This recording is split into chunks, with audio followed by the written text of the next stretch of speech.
What's up guys, it's Kelly Shalal, registered dietitian and blogger behind the blog Hungry Hobby, and today I'm here making my quinoa mac and cheese. This recipe is just so comforting and creamy and just a delicious kind of healthier spin on a classic home-style comfort food that I hope that you enjoy. So if you want to know how to make it, stick around and we'll get started.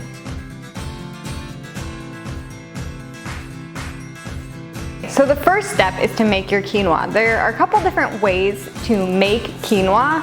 Oftentimes I will use my Instapot, but you can also just make it on the stovetop, which is how I'm going to show you how to make it today. Here's what I'll say about picking how much quinoa should go in the recipe. The recipe, as written on the blog, says about 2 cups of quinoa. So that's how much I typically make. However, my husband, who is affectionately known on the blog to my readers as Mr. Hungry, because the blog's called Hungry Hobby, he really has liked it with less quinoa. So the less quinoa that you use in the recipe, the creamier it's going to be. In other words, like the farther the sauce will go in making it really creamy. So the recipe, as written on the blog, calls for 2 cups of dry quinoa, which makes about 4 cups of cooked quinoa, or maybe even a little more.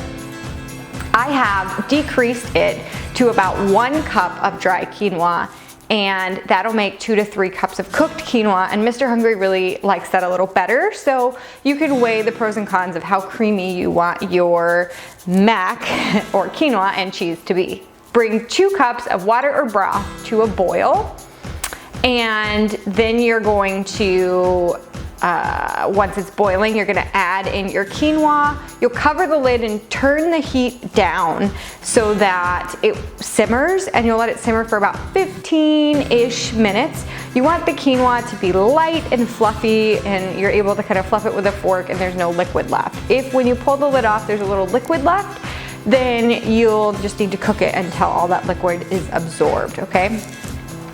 If you want to make your quinoa in the Instapot, I would just Google that. It takes about 2 minutes, but of course there's time that it takes to come to pressure. I also have instructions for how to do the quinoa in your Instant Pot on the blog in this recipe link, so you can check that out as well. Once you have your quinoa cooked, the next thing that you're gonna do is it's time to make the roux. Please don't be intimidated by making a roux. It's actually really, really easy if you follow the steps.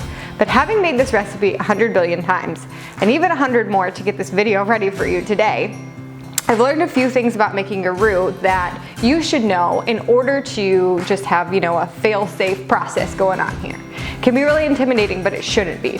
The first thing that you want to do is mix about a half a cup of milk with your flour, okay? So you only want to mix a little bit of your milk that you're using with your flour, and you can use any kind of milk here, okay? Dairy milk, non-dairy milk, whatever. If you're using a non-dairy milk, try not to use like a vanilla flavored one, although I've done it in the past and it hasn't made that big of a difference. It still tasted pretty good. So that's an option if that's all you have in your fridge, but ideally you want to stick with some kind of original non-dairy milk or regular milk for this recipe. So you'll whisk the flour into that little bit of milk to start with, and then set that aside. All right, so now it's time to melt a little butter or non-dairy butter in your skillet. And you want to get it just as bubbly and zibbly, but like zizzly, but not burning, okay? Once that's ready, it's time to add that flour and milk mixture into the skillet.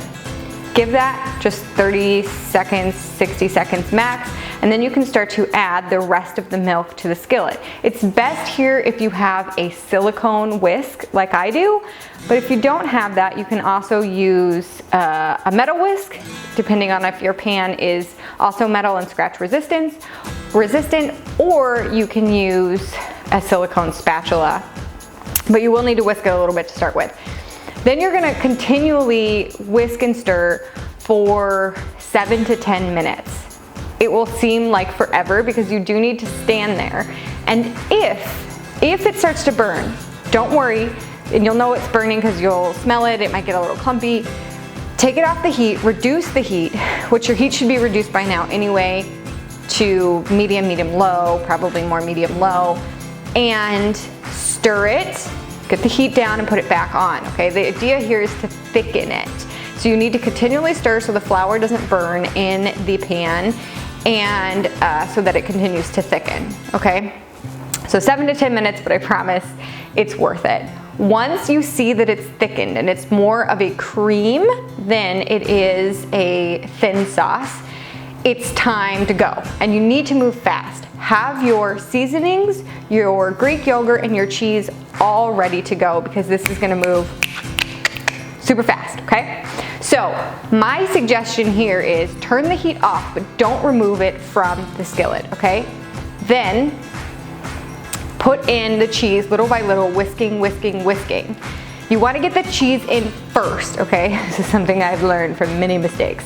So you wanna get the cheese in first so that it melts while it's still hot, because once you add the Greek yogurt, while that's gonna add a delicious tanginess, it is going to cool down the sauce and the cheese might not melt. Now I have a workaround for that if that happens. If your cheese does not melt, then you can stick the whole thing, once it's done, like once everything is done, you can stick the whole thing in the oven once it's mixed with the quinoa and everything else and bake it for 20 to 30 minutes and that'll melt the cheese and you'll be fine. But if you want to skip the baking step, the best thing you can do is turn the heat off, okay? Whisk in the cheese so that it melts, then the Greek yogurt and then the seasonings. And then bam, your cream sauce is done.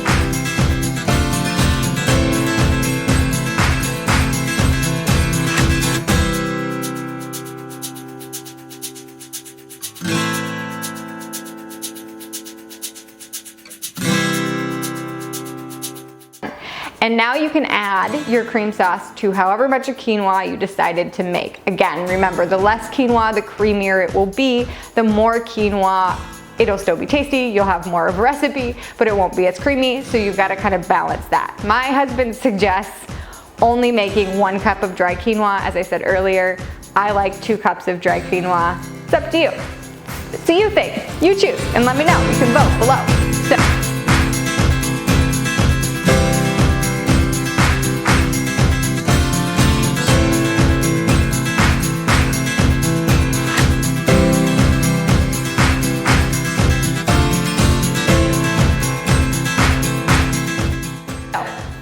That's pretty much it for the recipe.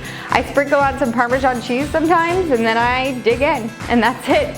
Just mix the cream sauce with your made quinoa, and that's it.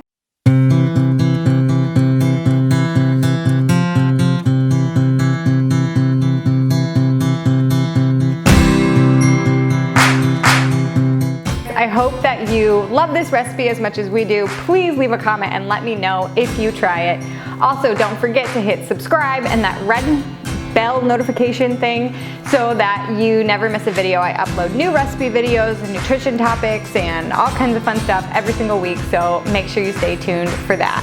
And I'll see you next time. Bye guys.